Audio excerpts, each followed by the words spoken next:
Hi all, welcome back on the show. This week's guest is Joop Oosterveld. Joop used to work at PSV Eindhoven. He's obviously been on the show before. He was head of coaching at PSV. Also was obviously in the Inside the Academy documentary I shot at PSV, which you can check out on my YouTube channel, the Inside the Academy. And also he also appeared on the virtual conference, which is also available at mypersonalfootballcoach.com to download.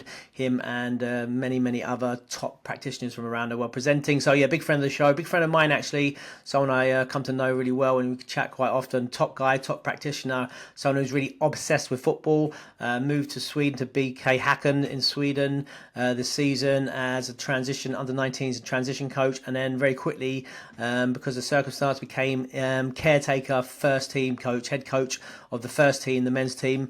So yeah, really interesting story, really well run ride for him, great experience for him. He talks about the challenges of going from academy football into first team football and dealing with that. And yeah, like I said, someone who's really he speaks really well, like I say, obsessive about the game, really knowledgeable, top coach, and someone I enjoy speaking to a lot. So yeah, he joined Glen and I to talk about his journey, his new experience, and all those exciting things that happened this season. So really one not to be missed. And remember, if you're interested in ball mastery 1v1 or small-sided games, check out my online courses at mypersonalfootballcoach.com. The ball mastery 1v1 a small-sided game e-learning courses, level 1, level 2. You can use this code to get 20% off, MPFC Coach, to take your coaching game to the next level. But without further ado, let's get into the show. So guys, welcome back to the show. Welcome back to another Coach and Family special, joined by my good friend Glen Hicks as always. Glen, how you doing? I am very well, thank you, mate. And then a very special guest, we've got Joop Oosterveld. Joop, how are you doing? Really good, thanks. Thanks for having me again. Pleasure. Listen, a friend of the show, friend of mine, good friend of mine. We chat quite a lot about football. We've got a connection, obviously. You've been on the podcast before. You've been on the Inside the Academy because you used to work at PSV Eindhoven. You really helped drive that, get us on there. So thanks for that. And also, you've also appeared on the virtual conference, which is downloadable and available now. You and some of the best speakers in the world available at mypersonalfootballcoach.com, the coach's side. So yeah, so here you're back again. So it's great to see you back again, and wanted to get you back on because you've had a pretty interesting year, as I say. You moved on to PSV, but let me tell us just briefly where you went to and what your role was originally. I went to BK Häcken. That's a club in Sweden, is in Gothenburg. And I was in a conference in Copenhagen, the ECA conference, and I met there Anders Wallenberg. He's head of coaching, or he was head of coaching. He's now head of academy in Häcken. And I didn't know about the club before. I thought it was maybe a software company that wants to have analysis for pro clubs down the world or something like that. But it was let's say a really good conversation with him, and we had like a couple of more, and then we spoke about PSV, he spoke about his club, and then before I knew, I was in Gothenburg at Häcken a couple of weeks later, and I visited the club once, and I spoke with everybody in 2-3 years, and before I knew, I was there for the second time, and before I knew, I signed the contract as a 19th coach, so that went really quick, to be fair. Fantastic. And also I spoke to Anders as well, and he said he actually saw you on the Inside the Academy first on the documentary, and so that's interesting. The whole list, these universes are coming together. That's amazing. So listen, you've gone there as like an under-19s transitional coach, you quickly got promoted as to like a caretaker head coach of the first team. We'll go through that in a minute because that's really interesting in itself. Tell us about the general transition from working at PSV in Holland, your home country, to go into a new country and then to a new club, and obviously, with all due respect to the club there, PSV is one of the big giants of Dutch football, recognised one of the biggest academies in Europe, to go into maybe a relatively in stature smaller club and smaller academy. Tell us about that in terms of the contrast and compare for us. Yeah, of course the contrast is huge, but we met at PSV and you saw that the facilities there as well, but you always, as a coach or as a developer, you think about what you want to achieve in life, what you want to achieve as a coach. And I had always had the dream to work abroad, and it was really hard in PSV because I was at the end the technical coordinator of the youth till under 19s. But deep inside, I wanted to become let's say a head coach, or I wanted to smell and feel how it is in first team environment. So it was a really strange move to go from PSV to Häcken, but I felt like they want to think about individual development as well. They want to be the best club in Scandinavia when it comes to individual development. So that triggered me a little bit. And they gave me the chance to become a 19th head coach and be close to first team. And at PSV, I was assistant coach under 18 as well. And then it was always in combination with a big pro player who played at PSV in the first team. So I think it's normal in a big club, especially in PSV, that there should always be a combination between both, like a pro football player and a coach like myself. But I never got the chance to become head coach in 19s or, let's say, B team. And I received the chance at Häcken, so it was quite similar individual development. Then they made me 19s head coach close to the first team, so I thought like I'd take the chance to develop myself as a head coach, but also help the club when it comes to individual development. So for me, it was quite a logical step. But if you look from the perspective of the outside, then you think it was a strange decision, maybe. And what about generally, as you know, on the social side, the human side? What was it like moving to a different country? And you know, obviously Sweden, Holland, similar to the fact that most people speak English there. A lot of people speak English, obviously. But tell us about that general transition. To be fair, it was quite easy, because I think I'm independent, because I always moved with the football. And of course, if you go from Venlo to Eindhoven, it's really close. But I always lived there by myself, working in football. I always spent like 16, 17, 80 hours a week into football. So my social life was always in and around the club, especially in Venlo, but also in PSV. So I have more freedom now in this club when it comes to social environment. But still, you have contacts in and outside football, because my life is football. I don't have a girlfriend, or I don't have a girlfriend yet, but I sleep with the football. That's what I tell sometimes. Maybe boring to tell. It's more reliable, probably, anyway. That way. But so that's the reason why it was really easy, because football connects. So I think I was in the pub in 3 days after we won the first game, and then you see the social life is exactly the same in Venlo, Eindhoven, but also in Gothenburg in Sweden. So I don't want to be arrogant, but for me it was really easy to adapt, because it's football what connects you. And interesting. Before we get into the first team, I just want to get there because that's really interesting. You know, tease everyone. You know, you got your interim head first team coach. Tell us about the culture, the football culture in Sweden. What's that like compared to the Dutch? What's the differences or similarities?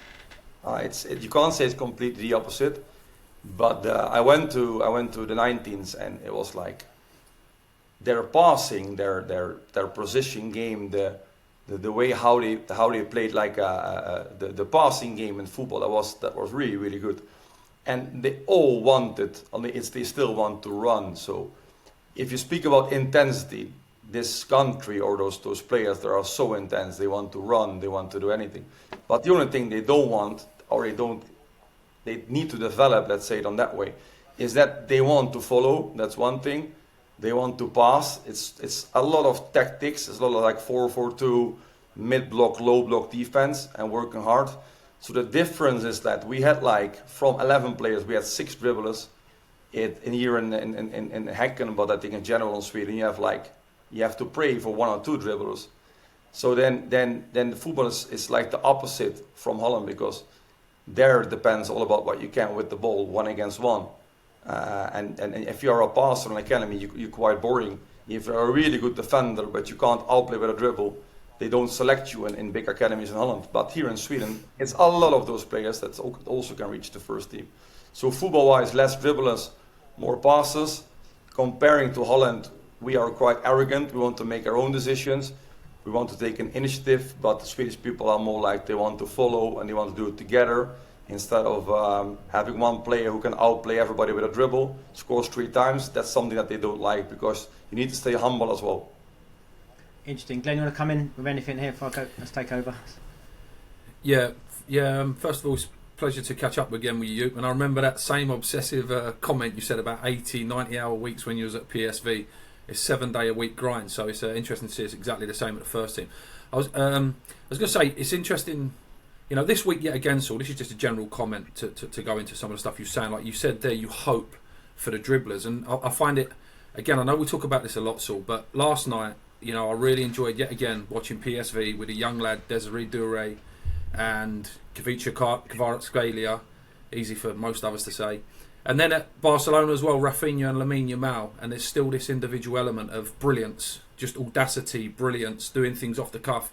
And also, I just want to go back one more day as well to the Declan Rice free kicks, when, I'm not criticising the coach, but the coach is saying put the cross in the box, and Saka turns to Declan Rice and says, well, Dex, if you fancy it, go off your feeling, go off your instinct. And I was wondering, that whole individualism and that feel for the game, as a player developer and someone that's been in youth development for a long, long time, have you got universal values now that you feel you're going to take into your first team coaching? Almost like a coaching reflex. You can't help developing players. It's just like it's in you. Is that what you're going to do in first team level? Do you feel as well? Yeah, that's what I tried to do, and what we built at PSV was we only spoke about profiles, to have different kind of profiles, because I can remember when I joined PSV, it was the opposite then here at Häcken. We had too much dribblers. So if you have like 80% of dribblers, then you don't create a team. So if you speak about team values, and you speak about unique, don't say positions, but let's say profiles, then you know in advance what they can, but also what they can't. So what they need to develop, what they need to learn. So most of the time a dribbler does everything on intuition. So if you give him more than one task, he will lose his freedom. If you have like a taskful player, a passer is more like a taskful player. If you give that guy too much freedom, he doesn't know what to do, because he sees maybe 16 solutions, because he's a little bit smarter in IQ than a dribbler. That's the reason why he has less intuition, but more like football IQ. So he thinks a lot. So if you have a lot of different kind of profiles in your team, and you select, let's say, 12 different profiles, that creates a team. And in that team, you have also different characters in the team and different persons in the team. And then you create a team environment. Instead of, I talk about the team, we need to work hard. Because if you have 8 dribblers, and if you lose the ball, it's terrible on the counter press. If you want to put high press in with 8 dribblers, it's really, really, really hard to win the ball high on the pitch if you want to. So let's say values comes with profiles. And the more important thing is that if you understand players out of the profiles, you can help them as well. So then if you're happy with a dribbler winning the ball, let's say 5 out of 10 times when he lost it, you can be really happy. But the taskful player that wants to work hard, he needs to win at least 9 of 10 situations when he lost the ball. But he never will lose a ball from a dribble, because he's a passer. So it's a long answer to your question, but I believe in individual values out of profiles, also to help them in individual development in a team context, especially in first team. It's interesting, because I was going to say as well, because I remember that quite vividly when we did the film at PSV, and you talked about that, and you're probably one of the first people who ever talked about that in terms of, the dribbling and the passing, and identifying the profiles, but trying to have a balance. So I remember you saying that quite, starkly, that you wanted, you felt that there wasn't, and then so you had yourself. You said you did more of the passing sort of elements, and then Colin, another friend of the show, Bergman, who did more of the individual development, individual skills with the dribblers. Essentially, like a lot of clubs will either go one or the other, one way or the other, doesn't it? So I'm coming back to this. Interesting now. You've gone to a culture maybe where it's the other way, isn't it? Where you don't have that individuality, and it's about then supposing how do you enact that, and how do you then sort of try and change that culture? Is to give them a lot of freedom, and to say, like, for example, a dribbler, it's your showtime, and I drive them with my coaching to go, it's showtime, try to outplay 1 against 1, or maybe if you are in an underlow position, still outplay, because you can create something. But then it's the same thing, that if you don't have a dribbler, you can't create dribblers when they are 17, 18, 19. So that's really hard to. So then always try to find a structure around a team that the players that you have can be the best version out of themselves. But I went to the recruitment staff, and we tried to have more dribblers now in our academy. And I also spoke about we need more coaches like you that have the eye on individual development, but more like the dribble perspective than the passing perspective. So it's the eye of the recruitment, the eye of the scout that sees dribblers when they are younger. But if you are a passer, or they educate you just like how it is in Sweden, that you need to pass, you need to work hard, you can't be outstanding in dribbling because it's a team sport, then it's really hard for the scout or recruitment staff to have those players at younger ages in academy football. So that's one thing that's really hard in Sweden. But the second thing is that they start academies when you're at 13, 14 years of age. So if you speak about the golden age in skills and teach players skills to make it implicit, and they can take the skills out of nothing without thinking out of their backpack when they're 13, 14. If they never taught the skills when they were younger, it's really hard to give them more exercises or more freedom in the game that they want to play. Well, it's weird, isn't it? Because the game, the teacher, all those people saying that you should have academies until they're old. You'd think Sweden would have won the World Cup by now. But obviously that's must be so wrong, that argument. Anyway, I digress. But coming back though, let's talk about what I'm interested in again. Okay, let's talk about then. So you started your transition role as the under-19s coach, and then you quickly go into head coach of the first team transition, right, as in a caretaker role. So tell us a bit about that process, and then tell us a bit about that jump into that first team. I mean, it's your first team roles, and then you're head coach of that that top club in Sweden. Yeah, it was quite weird because I joined, and then you make your first 11 in the first couple of games about profiles, and before that I spoke with them individually when I still worked at PSV. So I had a little bit of information about all the players, how they were or how they are, but also their profiles. So we won the first 9 games in a row, and then we were top of the league with the 19s, and of course that helps in a new club. So people were really happy the way how we played. That was like freedom in a kind of a structure that everybody was able to make their own decisions. So some players from first team who played with 19s, they felt so much freedom, and they were able to get success and also in 19 games. So everybody wanted to play in 19s. All other coaches spoke really positive about us, and there's a Spideo system in Sweden, so everybody can see each other game, also to prepare, but also to show individual clips. So everybody saw on the Spideo our games. So in 9, it's maybe hypocrite because you won 9 games and maybe you deserve to win 6, but that's hypocrite of first team or 19 football.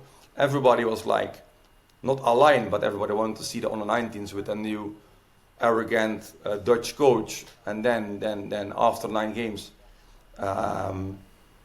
we won more and more. We went to Holland to play there against PSV, against Bochum. And actually the under-19s won against PSV. They played with younger players, but from the outside, they looked to Häcken under-19s. They thought, like, that's a really good team. So then suddenly they sacked the coach of the first team. And I was in a club, and it's a terrible moment in the whole club. The first time I realized how terrible it is for the whole club if you have to sack the head coach. And then out of nothing, they asked me to become interim first team head coach, and I was thinking about why do you pick me? Because there was Rasmus Lindgren, he played at Ajax for, maybe you know, he played at Ajax for 6-7 years. It was him that I thought was the best option to be interim head coach. There was Roland Nilsson, he's transition coach. He took one of the penalties 19-4 when Sweden was really far in the World Cup. He was also in the club, and he was coach in Malmo, he was coach in I think in Copenhagen, and he was coach in England as well. So I thought they were more logical than I was, and I still believe it now. But they asked me to become head coach, and I was thinking about, if I don't take this chance, I will regret it for the rest of my life, because this is one of the reasons I went to Sweden. So again, a long answer to your story, it was like insane to be there, because the first game was in a stadium for 35,000 people, and the last Saturday with the 90s we played for 10 people who were watching that game. So it was an insane experience in, let's say, in a couple of days. Okay, that's amazing, isn't it? What an opportunity! Like I said, it's like a once in a lifetime opportunity, which probably has changed your career. Tell us then about the transition as a coach, coaching wise. So you're head coach. I mean, you've been doing sessions with the 19s. They're calling you the special one because you're unbeaten for so long. You're winning run. So then tell us about. I mean, practically then you're going to coach with the first team. Tell us about that. Do you have a coaching staff? Are you putting the sessions on yourself? Tell us about how the planning, preparation, and also in terms of the coach has just gone. So obviously the results aren't going well. I didn't have the time to because I was there for 4 months. So I didn't have the time to speak with staff and players in front of that moment when he asked me to become head coach. So it was for me like not a hell of a fight in the beginning, but it was more like you spend so much energy things outside football that you never thought about, never. And I was not really nervous in practices and in games because I'm coach for so many long years. So that was not the thing. But managing a staff, managing media, managing a lot of players in a squad between 34 and 18, I learned so much things about that. But I always go back to myself and I think like, what are my outstanding abilities? So we spoke direct about intensity. Of course, I watched the first team games before, so I thought we need to change something. I did the same with 19s. We spoke about intensity, try to change behavior on short term. So we spoke about counter press in 5 seconds. We spoke about counter control because, in my opinion, they were a little bit too open before. And we spoke about compactness in with and without the ball. We spoke about togetherness. And then we trained on the way I always trained. But then I found out, like, if you're a first team head coach with so many staff members and you do everything by yourself and you want to change too many things, it's not sustainable at the end. So the same thing happened, like not the same thing as in the 19s, but I lost the first game in 3 days, but then we won 4 games in a row. So then we were on the same way like with the 19s, but then it was not sustainable because maybe it's too close and maybe I'm too open now. But it was more like me running a lot of things without sharing all my thoughts, without sharing the philosophy with players and with the rest of the staff. So I regret that I maybe was too much on myself, but yeah, it was my first job as a head coach. I was 90s coach before, so then it makes sense that you go your own way because I didn't have the time to spend so much time with players and with staff. So I mean, you're talking about there about delegation. I imagine, I suppose, having the confidence to let someone else take the reins and do those sessions, right? And I suppose because you're used to, I mean, I suppose it must have been difficult because obviously you feel that's your run opportunity, right? That's your baby, isn't it? Yeah, it is. You know me. I'm passionate. I have a really clear idea how I want to play football, but it's not that I tell them exactly how they need to play. It's more like I give a structure, and they need to find freedom in a structure that they can be themselves without telling them exactly what to do. But in the structure, how I think the different profiles can play in a good way. But then first team, you also have the opposition.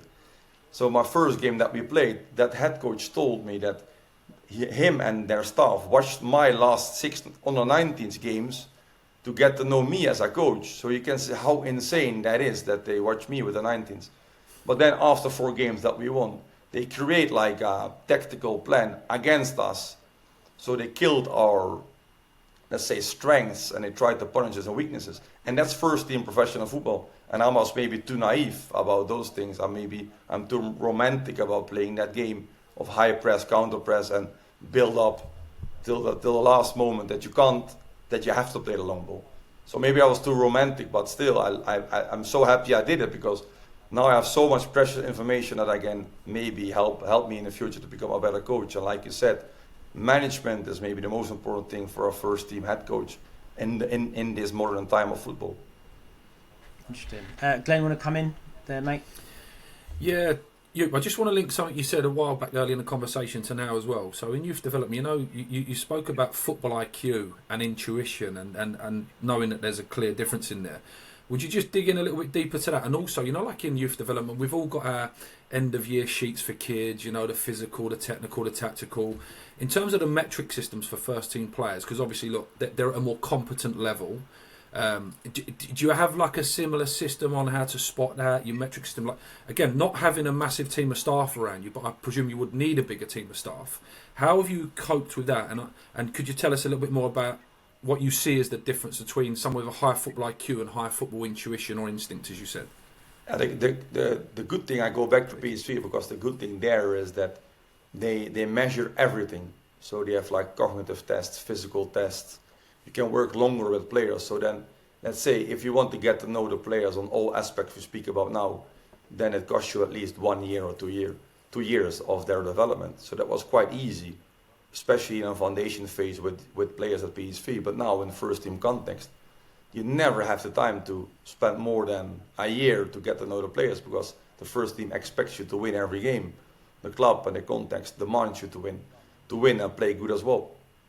So then it's really hard to speak about, let's say, development if you need to win games on longer term, because it's about short term.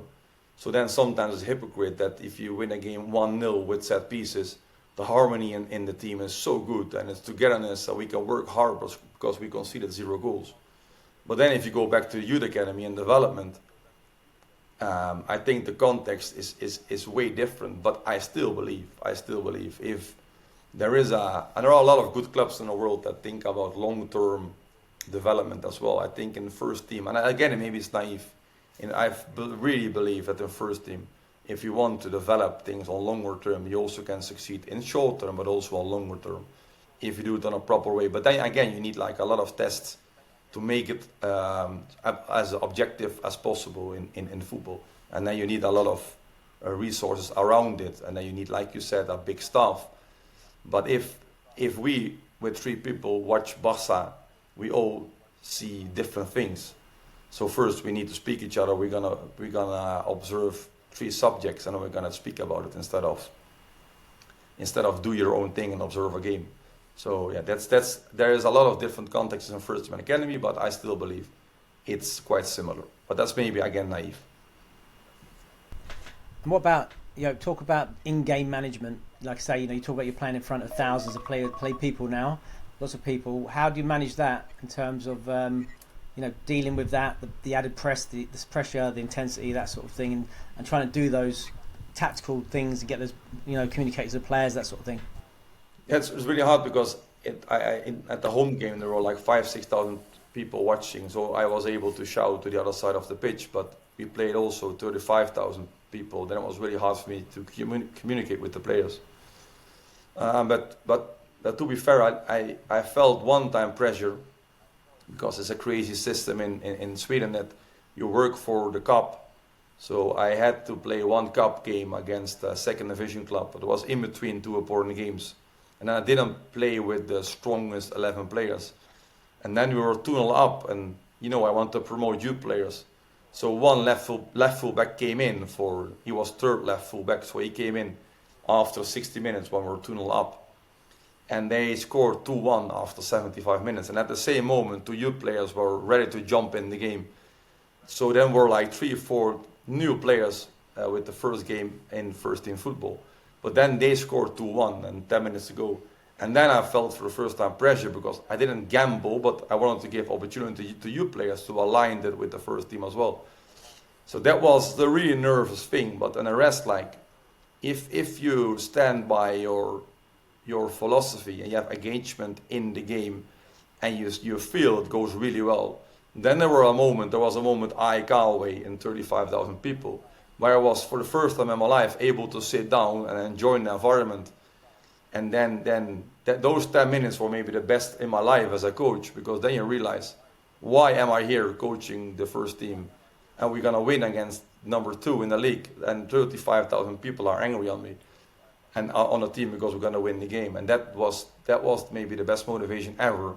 So it was more about I enjoyed every minute, and I felt only pressure when I gambled with youth players. But then again, that's where I stand for. I stand for individual development also in first team football. So I'd rather have like 10 minutes fear in myself than I'm not happy afterwards that I didn't give the youth players a chance in first team as well. That's top. And what about, I've done a little bit of research. Apparently the fans quite liked you because they said you were a bit crazy, you're so passionate, the intensity there. What does it mean? Is that like, do you think that's like important to have that personality in there, and have that show that to the fans? Yeah, I believe, but then it was naive. I told one guy in the media, sometimes I'm more like a hooligan than a first team coach, and it was in the media everywhere. But I meant more like I care about players and I care about the club, and I can't stand losing, so I always want to win. But then if the ref blows a whistle, then I'm not changing to a different person. But if your life is football, then you think you play every game a Champions League final, even when we played the cup game against the second division club, and then you show to people that you care. So then we scored a goal, and then I went crazy, and it was on the television direct. So those kind of things helps you, but I'm not acting, it's just how I am. So some people thought I was a fool or a crazy coach or like a hooligan, but if you know me and you know like the passionate guy I am on and off the pitch, then they respect a little bit more, because I was more one of them than being a coach of the first team. So that's maybe the reason why they like me, but it's who I am. I don't need to act. Sometimes I meet a guy in the city, and then I give the guy a pint, and we speak about life, we speak about football, because I can be myself, because there's no other thing than just football for me. And tell us about like the difference between the 19s and the first team in terms of loading, like preparation, post game, the week or the days between the game, game day -1, -2, that sort of thing. The difference in that and the sort of considerations you had to think about in terms of when you're approaching your plan and preparation. Some people call me unstructured because I skipped the 11v11 tactical sessions. I skipped it. Instead of speaking 3 hours about the opposition, we spoke 5 minutes about the opposition, because I was thinking about our own strength as a team instead of spending hours about the opposition and doing like hypothetical training sessions, and then if they do totally something different in a game, then they look to me how to fix the problem, or how to solve the puzzle. So then we only trained with principles, and we trained with behaviors instead of their tactics, because I believe in that skills are the most important thing in a session, but also in a game. But without the right principles or conditions how to play the game, then we can't use the skills.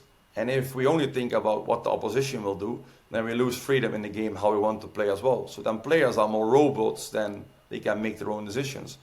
So it was more like, how can we outplay the opposition? So if they press with 2, then how can we outplay them?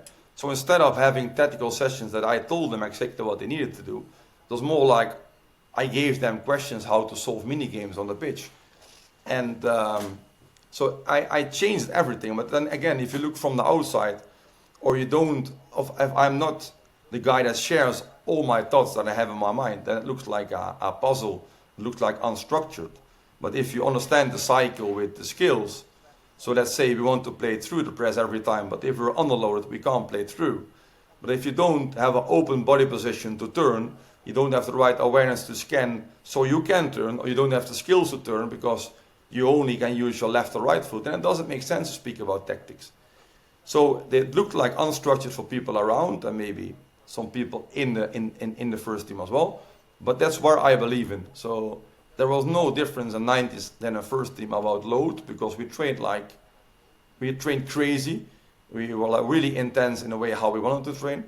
But it was more like a cognitive overload, or like a decision-making overload instead of a physical overload, because they had to think a little bit more how to outplay mini games instead of how to outplay 11 players on the pitch in offense, defense, and transition moments. Very interesting. And Glenn, do you want to come in? Yeah, it's interesting to hear the development. I'm intrigued because you've spent a long time at PSV, didn't you? And I know myself as well. Look, when you're at academies in general, you'd have a core amount of staff there that are doing things the PSV way, or the Arsenal way, or the Chelsea, whatever club it is, or the Ajax way, and everyone knows what the Ajax way is. Because you've come from that as well, and you'd be surrounded by a lot of people that are aligned to the way that you think in the same way. Do you think it's been a bit of a challenge jumping into a first team, like I say, where it's a new club, new culture, loads of things new, and all of a sudden you look around and you think, we're not doing things the PSV way here? Because you'd be influenced to do things the PSV way because you've spent a long time. Do you think that's quite a significant thing as well, when you almost need to take a team of people with you that are aligned to the way you're thinking? I'm just making an assumption there. Is that a big challenge? It is, especially if you're interim manager in middle in the season. So if you can spend, the good thing about is the first competitive game is, let's say, half March, and you begin the second week of January. So in Sweden you have like 2 months proper preparation to play the first competitive game. So yes, it was more ideal if I was the coach from the beginning.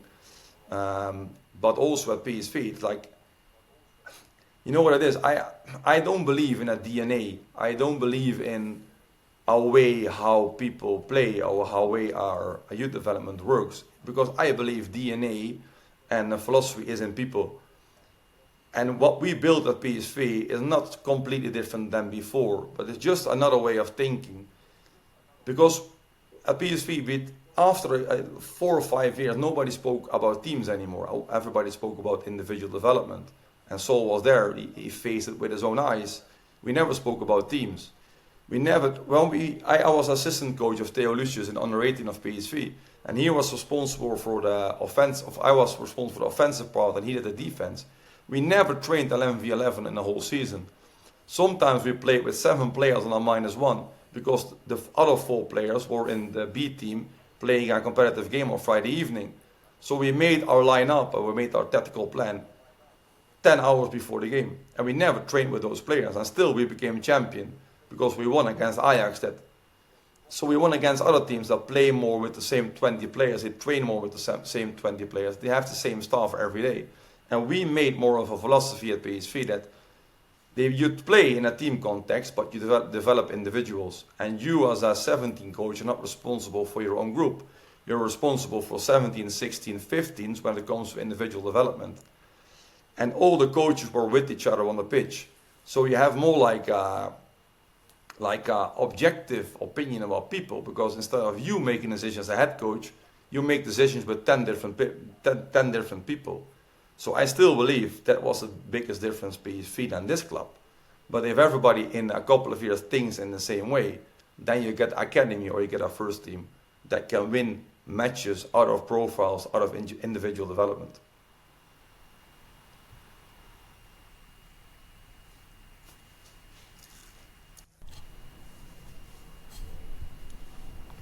Okay, go. Go on, Joop, you can go, mate.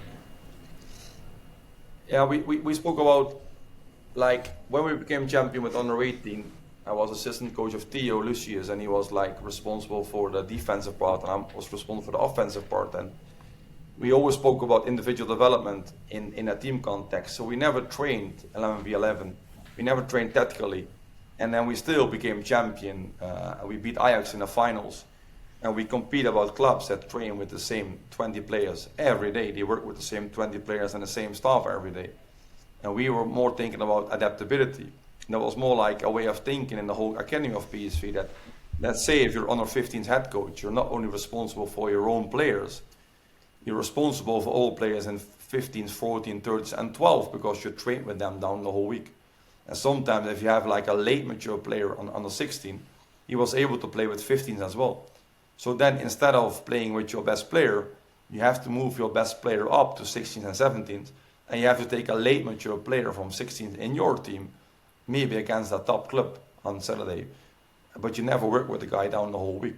So that was something that we were used of at PSV to think more about individual development and take the responsibility as a club or as a foundation phase, development phase or professional phase to be more objective with 10 different opinions than just the opinion of the head coach. And I still believe that also works in a first team environment. The only thing is that you have to speak a little bit more the same language because you need to compete and you need to win games on Saturday or Sunday. So you're on silent. Yeah, so tell us then, obviously now that the new this season, a coach gets appointed, and you go back into your role as transition coach and first team coach. That's right. Is that just to clarify? That's what you're doing now. Yeah, now at the Häcken I'm a transition coach in the first team, so I'm on the pitch with the first team every day. I help more the players, let's say till 23, 24. I coach under 21 games, and I'm twice a week on the pitch with under 19s. And then I work also with the best, let's say the high potential players down the academy to reach them in the first team. So as an example, the last 2 under 21 games, we played with a guy from 15 years of age and one time with a guy from 16 in under 21 environment, just to stretch them and give them the opportunity to play there as well. I mean, and do you think that role has helped you in terms of your transitions? Obviously, being in that first team environment, obviously, I assume that's just really helped you. But two, is that giving you a taste of that environment? Then maybe you'd like to experience that again further on in your career. Yeah, 100%. And I think I believe more in the holistic approach of total things. So before I became professional in football, I did so many different jobs, but all of those different jobs helped me to become a better person in life as well. So I still believe everything that I did in Venlo, that what I did at PSV made me a better human being and also a better coach. But now I've been to first team environment, and I did the same thing, and I succeed for 4 games, and we played really good football against really good opponents. But I also felt like sometimes a hypocrite, or sometimes only the win on Sunday it gives you a happy week. So that part is something that I missed in my holistic approach about my own development. So now I know that. So that's for sure I want to be there one more time, because the best feeling, I told you, is there 10 minutes of the game, enjoying life of a first team coach, or you go to the media and tell them how you won the game, or you call your father or mother after the match and tell them, and they are proud because they watched the game on HBO. I watched the Game of Thrones on HBO, and now I was the guy on HBO. It's insane. But that's so good. Those kind of easy things gave me the feeling, yes, I want to be there, but I'm not going to be there like to win every game without playing your own style of how you want to play the game, or you don't think about individual development. You create robots because the only thing you do is play LMV11 down all week and spend so many times about the opposition than about your own strength as a team or as an individual. So yes, I want to be there, but I want to do it on my own way, and that's the development way where I believe in. And what advice would you give to a young coach coming up who wants to, like I say, have their career in the game, get a taste of working for academy football and now first team as well? I always tell the first thing is like mirror yourself, because I think general life, 80% of people doesn't know who they are. They don't know how they learn. They don't know their own values in life, not even as a football coach. So I believe like spend so many times on the pitch, because I think when I was 15, I learned so much from older coaches. We only spoke about skills and about details. So I was thinking about, I put my cones on the pitch and I visualized one exercise maybe for 30 minutes. I visualized literally every cone. And let's say 20 centimeters of a cone make the difference if an exercise works or doesn't work. So spend so many times on the pitch. Know yourself, know players. If you don't know the players, then it's terrible to coach them. So learn yourself, learn players, be adaptable, but be addicted to the game of football. Because if you act as a coach because you don't know how you are, if you don't want to spend 80 hours on a week to help yourself to become a better coach, then you're never able to give the values that players need to reach first team football. Not in Venlo, not in PSV, and not in Häcken. So I think that's always my advice. And I was arrogant, but I was always humble. And with arrogance, then I made so many mistakes out of that. But if you're too humble, you never make those mistakes. So there's always alignment between humbleness and arrogance. And I'm different than you guys, so you learn different than I do. But if you know how you learn, then you only can learn on your own way. Joop Oosterveld, thanks very much, mate. It's been top. Thanks. Cheers, Joop.